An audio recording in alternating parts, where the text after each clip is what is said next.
Bismillahirrahmanirrahim. Assalamualaikum warahmatullahi wabarakatuh. Selamat pagi, salam sejahtera untuk kita semua, teman-teman sekalian. Ini pertemuan pertama kita untuk mata kuliah Sanitasi Industri dan Kesehatan Kerja. Sebelum kita mulai materi kita hari ini, mari kita perkenalan dulu. Saya Iwan Suryadi, sekarang Menkes. Saya dulu kuliah S1 Kesmas di UIN Makassar, konsentrasi kesehatan lingkungan. Kemudian tahun 2013 saya melanjutkan studi di FKM Pasca Sarjana Universitas Hasanuddin, jurusan Kesehatan Masyarakat. Itu pada konsentrasi juga tentang kesehatan lingkungan. Kemudian yang kedua, saya pernah bekerja di Universitas 11 Maret di Surakarta sana, di Solo, dari tahun 2016 sampai dengan tahun 2020. Kemudian tahun 2020 akhir saya mengundurkan diri dan sekarang diterima menjadi CPNS di Politeknik Kesehatan Kementerian Kesehatan Makassar. Kemudian sebelumnya di kampus yang lama saya juga mengajar di Prodi D3 Kemenkes dan Kesehatan Kerja dan Keselamatan Kerja serta Prodi D4 Keselamatan Kerja dan Kesehatan Kerja. Saya mengajar di mata kuliah yang mengandung unsur lingkungan. Kalau misalnya teman-teman di sini kita sifatnya diskusi saja, ada beberapa materi yang mungkin saya bisa beri kepada teman-teman sekalian, namun juga ada kemungkinan hal-hal baru yang saya tidak tahu dan teman-teman ketahui. Teman-teman sekalian, kita mulai saja untuk materi kita hari ini. Ini untuk materi pertama, yakni tentang bagaimana sih sebenarnya limbah padat atau sampah di industri.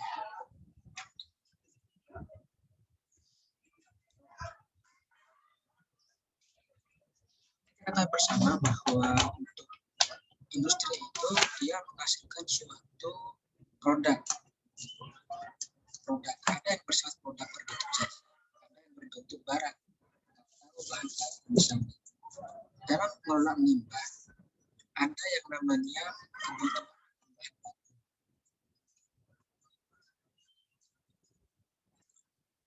Kebutuhan akan bahan baku ini kalau kita logikakan, dia akan menghasilkan berbagai macam sisa-sisa dari kebutuhan bahan baku yang diolah menjadi suatu barang setengah jadi, kemudian menjadi barang jadi. Kemudian nanti barang jadi ini akan dialokasikan ke konsumen-konsumen atau distributor. Konsep ini sebenarnya akan ada sisa dari penggunaan bahan baku tersebut. Contohnya gini, kalau kita misalnya di industri tekstil, dia menggunakan bahan baku kapas. Dalam penggunaan bahan baku kapas itu ada sisa-sisa dari tanaman kapas yang berbentuk limbah. Ini namanya limbah padat. Begitupun misalnya pada proses pengolahannya sampai pada proses finishingnya. Jadi pasti ada limbah-limbah itu. Jadi itu pengertian yang harus kita pahami bersama sekarang itu bahwa limbah padat itu adalah sebenarnya tidak hanya berada pada akhir suatu kegiatan, tetapi juga mulai dari awal kegiatan, mulai dari pemilihan bahan baku. Kemudian di industri itu pasti dia menggunakan limbah padat yang berbentuk domestik dan ada juga yang berbentuk limbah B3 atau sampah-sampah B3. Akan berbeda pengelolaan untuk limbah domestik dengan limbah yang bersifat B3 atau bahan beracun yang berbahaya. Contoh gini, dalam industri kaca itu ada sisa-sisa kaca, itu merupakan limbah padat. Dan kaca itu termasuk dalam limbah B3, dia termasuk dalam golongan limbah yang berbahaya. Teman-teman sekalian,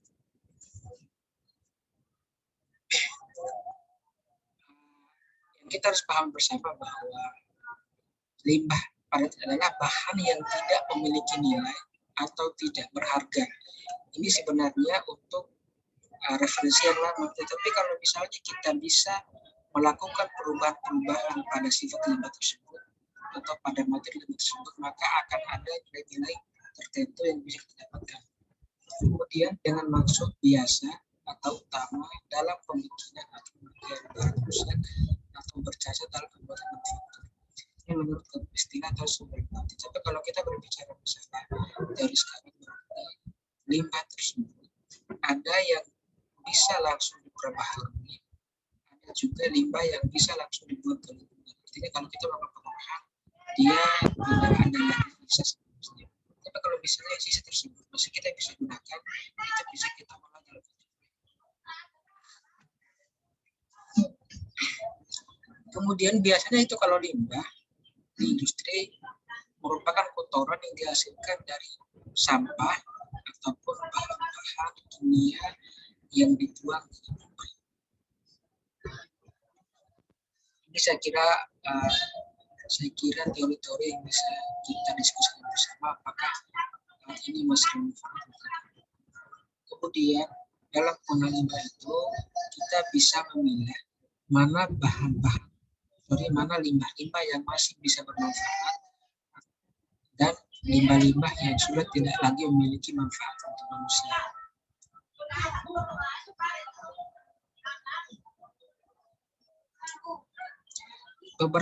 Kebanyakan dari kita mendefinisikan bahwa limbah itu merupakan sesuatu yang tidak berguna atau yang dibuang oleh kebanyakan orang. Contohnya gini, kalau misalnya kita memasak di dapur pasti ada limbah-limbah padat yang terbentuk. Contohnya adalah sisa-sisa sayuran. Tapi kalau kita bisa mengolah dengan baik sisa tersebut, kita bisa merubah dalam bentuk lain. Contohnya kompos, kemudian pupuk maupun dalam bentuk-bentuk lain. Ini nanti bisa bernilai ekonomis. Jadi misalnya gini teman-teman sekalian. Di satu pabrik itu, kalau kita bisa merubah suatu bahan limbah padat, kalau kita bisa merubah limbah padat menjadi barang-barang yang bernilai ekonomis, maka akan ada nilai tambah terkait dengan propernya atau program lingkungan hidupnya di sana.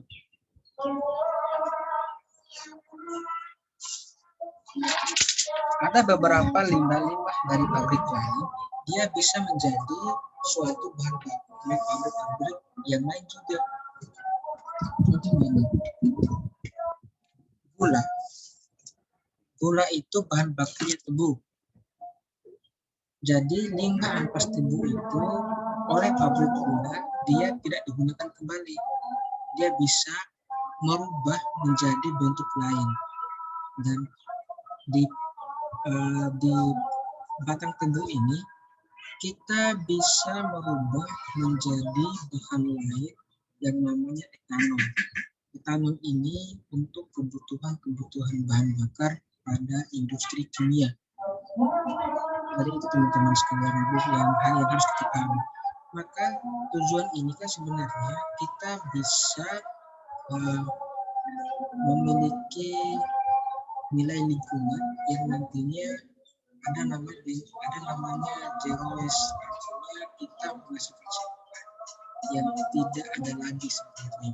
Tapi kan walaupun secara teori seperti itu tidak ada kemungkinan, pasti akan ada sampah-sampah atau sisa-sisa akibat dari kegiatan industri. Teman-teman sekalian, kita berhenti dulu karena azan.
Teman-teman sekalian, kita untuk materi hari ini. Menurut Undang-Undang tahun 2018 tentang pengelolaan sampah, sampah itu merupakan sisa kegiatan sehari-hari manusia atau dari proses alam dan lingkungan. Artinya ini kalau kita fokuskan pada kegiatan sehari-hari manusia ini, maka kita bisa kategorikan bahwa limbah industri itu masuk dalam poin ini. Kemudian ada aspek hukum terkait dengan sampah, yakni Undang-Undang RI nomor 18 tahun 2008, kemudian SNI nomor 193241 tahun 94 tentang penggunaan lokasi perlindungan air serta caranya, kemudian nomor 1970-30 tahun 2004 tentang bagaimana spesifikasi kompos dari sampah domestik, kemudian tahun 2002 nomor 19/24 tentang bagaimana tata cara teknik operasional pengelolaan sampah perkotaan. Dan banyak lagi yang harus kita pahami dan harus kita cari terkait dengan regulasi terkait persampahan. Karakteristiknya Ada yang bersumber dari domestik, ada yang bersumber dari komersial, ada dari industri. Tipenya bisa berupa makanan untuk limbah domestik sampai kepada sampah rumah tangga yang berbahaya. Kemudian untuk industri itu bisa dari limbah proses industri, logam, plastik, minyak sampai limbah-limbah P3. Mungkin pengelompokan sampah sama saja dengan tadi, ada yang rumah tangga, institusi, sosial, industri, pertanian, perkotaan, rumah sakit, serta dari berbagai macam sumber-sumber lain. Kemudian ada minyak karakteristik, ada yang biodegradable atau mudah membusuk, ada yang tidak mudah membusuk, ada yang sampah berupa debu, ada yang sampah B3. Kebanyakan kalau sampah-sampah industri itu dia bisa berbentuk ini. Akan berbeda pengelolaan sampah yang non B3 dengan sampah B3. Begitupun antar sampah B3 akan berbeda pengelolaannya. Misalnya ada limbah padat B3, dia memiliki karakteristik mudah terbakar. Kemungkinan akan berbeda pengelolaannya dengan sampah limbah B3 padat yang dia memiliki karakteristik beracun. Itu teman-teman sekalian. Kemudian ada yang berbentuk organik, ini dari asalnya, ada anorganik, ada dari rumah tangga, serta ada yang tidak dapat dikembangkan. Kemudian kita ketahui bersama bahwa sampah-sampah itu merupakan suatu media yang sangat senang ditempati oleh berbagai macam bakteri-bakteri patogen, virus-virus patogen maupun protozoa patogen. Misalnya ada virus, contohnya poliovirus, hepatitis A, hepatitis B. Ini perantaranya manusia. Kemudian ada bakteri, misalnya E. coli, Salmonella typhus, Salmonella paratyphus, Vibrio cholera, dan berbagai macam bakteri-bakteri lain. Penyakit seperti diare, demam tifoid, kolera, disentri, dan lain-lain. Perantaranya bisa dari hewan dan juga bisa dari manusia. Untuk kalau protozoa misalnya Palatinum coli, kemudian ada Giardia lambina. Ini perantaranya bisa manusia maupun hewan. Dan kalau kita lihat rata-rata dari sampah ini dia kebanyakan menyerang pada pencernaan. Jadi kemungkinannya kalau kita lihat dari berbagai macam organisme dia suka pada tempat-tempat yang kotor. Makanya salah satu rujukan kenapa kita harus melakukan pengolahan sampah karena untuk menghindari atau mengendalikan terjadinya pandemi yang diakibatkan oleh virus, bakteri, protozoa maupun cacing dan penyakit-penyakit yang menjadi penyebab dari bakteri-bakteri tersebut. Kemudian sebenarnya bagaimana sih pengelolaan itu? Pengelolaan adalah upaya untuk mengatur, mengorganisir atau mengontrol suatu kegiatan yang dilakukan baik secara individu maupun berkelompok untuk mencapai tujuan yang diinginkan atau hasil yang diinginkan. Kenapa sampah itu perlu dikelola? Sampah itu kan merupakan hasil kegiatan yang dari alam maupun dari aktivitas sehari-hari manusia.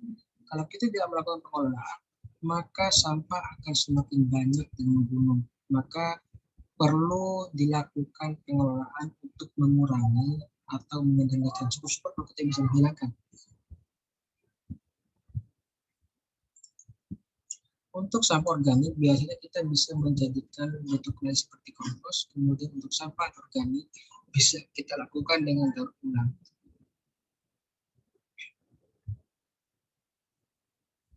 Pengolahan sampah itu biasanya dengan melakukan pemisahan, pemilahan, kemudian baru pembuangan. Pembuangannya ke tempat-tempat pembuangan akhir, bisa dalam bentuk TPA yang berbentuk open dumping yang biasa ada di Anton itu, di Taman Mata itu open dumping sistemnya. Kemudian yang paling adalah dengan sistem landfill, bisa juga dengan pembakaran dan berbagai macam metode-metode pengolahan sampah lain. Ada juga yang namanya pirolisis. Kita bisa merubah sampah plastik menjadi bentuk lain seperti minyak. Itu prinsipnya dia melakukan pemanasan. Ada juga dengan insinerator atau pembakaran. Kemudian tanggung jawabnya itu adalah tanggung jawab semua, bisa dari pemerintah, swasta maupun masyarakat sendiri. Artinya harus ada sinergitas antara pemerintah, masyarakat maupun swasta dalam melakukan pengelolaan sampah. Karena sampah kan semakin hari semakin ada dan tetap ada, maka upayanya adalah mengurangi sampah, meminimalkan risiko, dan mengendalikan berbagai macam dampak-dampak yang diakibatkan sampah. Ini merupakan tugas bersama kita dari masyarakat sendiri, kemudian dari swasta, kemudian dari pemerintah. Jadi kalau kita lihat diagramnya berbentuk diagram semuanya saling membutuhkan, saling bersinergi dalam melakukan upaya pengelolaan sampah. Ini cara pikirnya untuk manajemen pengelolaan sampah.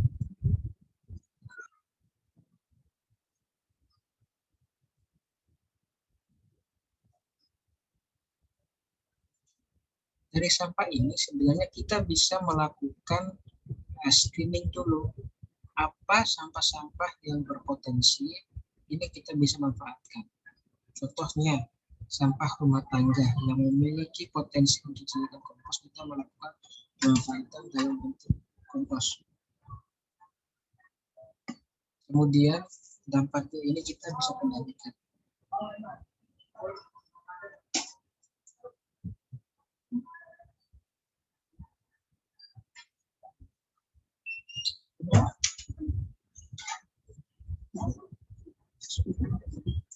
Tentunya dalam melakukan manajemen sampah ini kita harus berdasarkan pada regulasi, kemudian teknologi yang sesuai, kelembagaan, partisipasi pada informasi-informasi, dan nantinya kita bisa melakukan pengolahan sampah yang berbasis masyarakat maupun nanti bisa ke industri.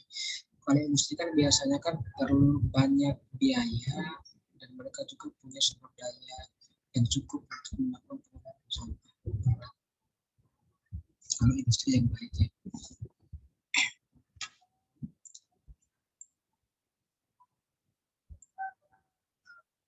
Kemudian terkait dengan pengolahan sampah, sebenarnya semakin banyak pertumbuhan penduduk, maka sampah yang dihasilkan akan semakin banyak.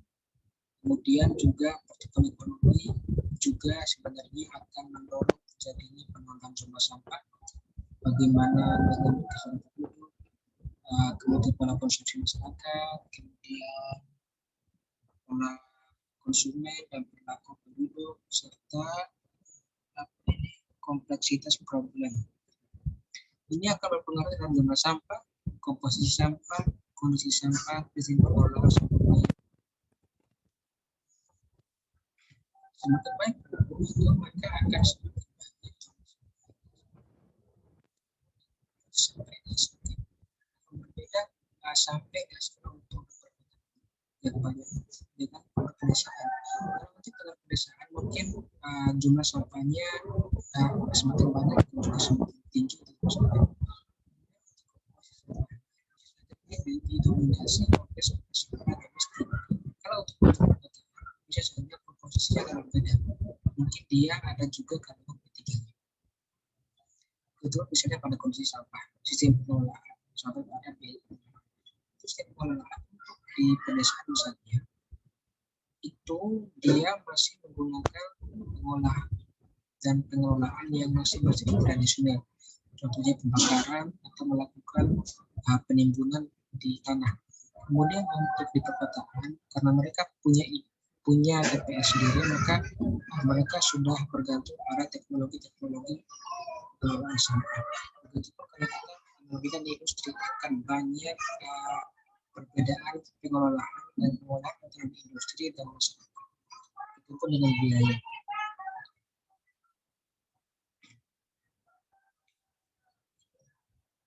Kemudian kalau kita mengacu pada Permenkes nomor 70 tahun 2018 tentang bagaimana persyaratan kesehatan lingkungan di industri itu ada memuat terkait dengan media tanah dan sampah. Kalau untuk media tanah itu dia harus memenuhi persyaratan konstruksi untuk jenis tanah terkait dengan produk industri. Artinya sebelum kita melakukan pembangunan industri, maka kita harus meneliti dulu ini jenis kandang cocok tidak untuk industri. Kemudian tidak tercemar oleh limbah domestik maupun industri, baik dari limbah padat, cair maupun gas. Kemudian tidak menjadi tempat perkembangbiakan vektor dan binatang penyakit tinggi. Kalau dikaitkan dengan teori-teori ini, tempat lokasi industri yang dekat dengan laut misalnya, yang dekat dengan muara misalnya, orang-orang misalnya, maka potensi vektor itu semakin tinggi. Nah, itu kan ada kajian-kajian ini yang perlu kita pelajari suasana. Apakah mereka bisa melakukan pengendalian terkait dengan vektor ini, maka baru bisa dikeluarkan izin diri industri. Di sini, jika tidak memungkinkan untuk mendapatkan kualitas tanah yang sesuai dari poin A, B, dan C, maka perlu dilakukan rekayasa teknis baik pada bangunan industri maupun terkait dengan hal-hal lain. Ini bisa berupa remediasi maupun rekayasa. Ini untuk mengurangi potensi-potensi terjadinya perkembangbiakan vektor atau penumpukan limbah padat, cair maupun gas. Kemudian standar baku mutu lingkungan yang untuk dilihat. Ini berhubungan dengan aspek biologis, kimia, dan material. Ini untuk aspek biologinya. Misalnya untuk telur cacing, kalau kita lihat teliti di tanah itu, dia jumlahnya 10 gram tanah kering. Untuk kesimpulannya, dia tidak ada telur pada 10 gram tanah kering. Jadi kalau kita misalnya mengambil tanah itu, dia tidak tercacing. Tapi telur cacing. Kemudian ada fekal koliform. Ini harus semua. Kemudian misalnya untuk organik ada timah hitam. Ini sebenarnya masuk dalam kategori ketiga. Kemudian batu ketiga, contohnya PB, arsir, kapur, krom, ini bahan-bahan kimia. Dia ada SBM-nya. Untuk PB misalnya kurang dari sama dengan 3.300. Untuk merkuri misalnya kurang dari 4.200. Kalau untuk organik ada BAP, ada TDT, dietrin, PCB, dioksin, sulfur, PCBs. Ini untuk sebelumnya nilai pada kolom ketiga. Jadi untuk radioaktivitas antara SBM misalnya 100 sampai 300. Teman-teman sekalian, terima kasih untuk kita terkait dengan pengolahan sampah industri. Nah, semoga pada pertemuan selanjutnya kita bisa bertemu.